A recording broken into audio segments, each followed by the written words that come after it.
Hello, everyone. My name is James Suhan. I am a graduate support engineer here at E1 Solutions.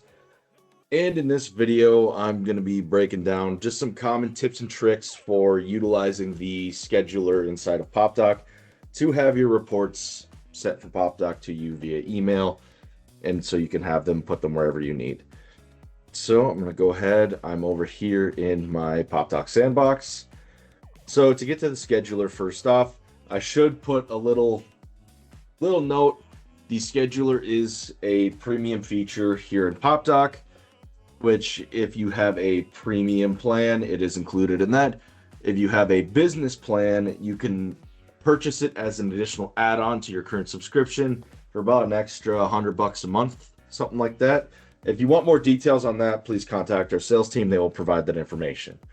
But going back to here in Popdock, it is our scheduler right here.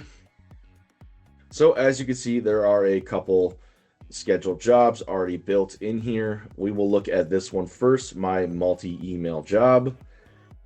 So as you can see, this is just sending a default list for my GP connector. Now, one of the key things is the scheduler does need a company in order to send it out.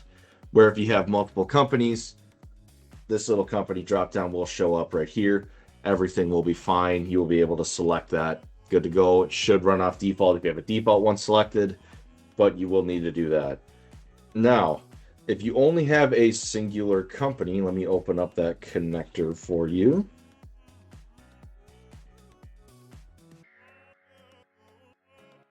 So let's just say I only have Fabricam in this connector. Okay, one company. Let's give this a refresh.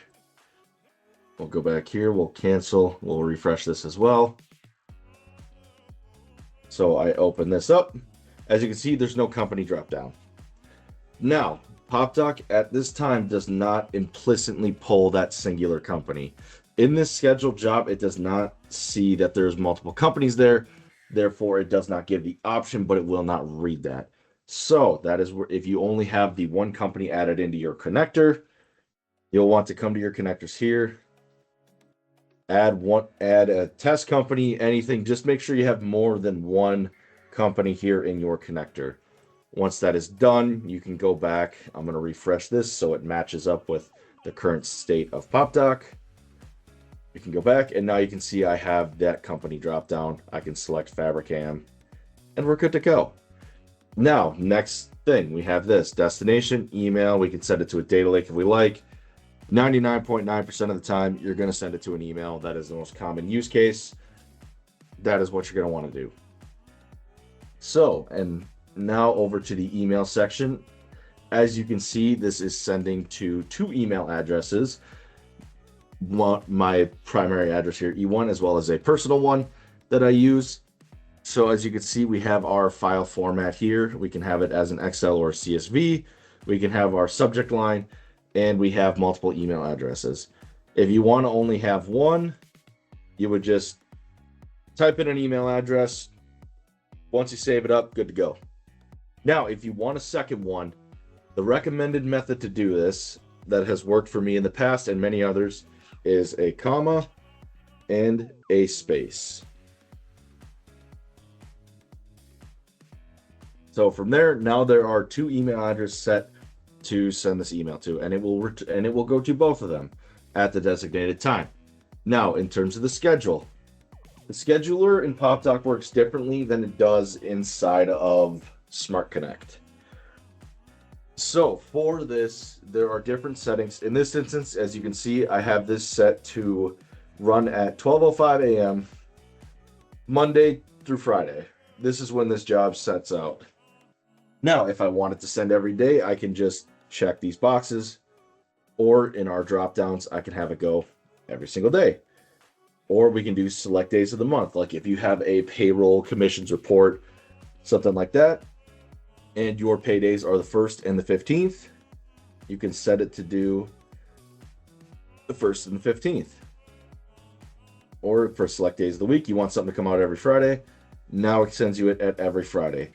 This does work as this. It used to be 24-hour, now it's more central. So let's just do 0800, 8 a.m. 8 a.m. on Friday every week. Once I save this report will send it to me 8 a.m. every Friday. You can also do the last day of the month. So if you have like a monthly earnings report that you have built that you would like at the last day of every month, set it for this. It'll send it to you on the last given day of that month. Now, since it's March, 31 days in March, it'll send it at the end of March. February, it would send it 28th, so and so on. There you go. And then once you have made your changes, which in this I am just going to do Friday at 11 o'clock. 11 a.m. on Fridays, and we're going to save that. So now it's scheduled. So now Fridays at 11 a.m., I will receive that report emailed to me from the Popdock scheduler. That's just some of the basics of how it works. Again, this is the best use case for this is monthly reports, earning commission reports, stuff like that. Because the scheduler does not send multiple times a day. It sends once per day. That's it. This is very different from the Smart Connect, where Smart Connect you can schedule an integration to run every 5 minutes. Popdock, you can't do that. You can't have the report you can't have the report emailed to you every 5 minutes, 10 minutes. You can't do that. It's once per day, if at the very most, if you want to do that.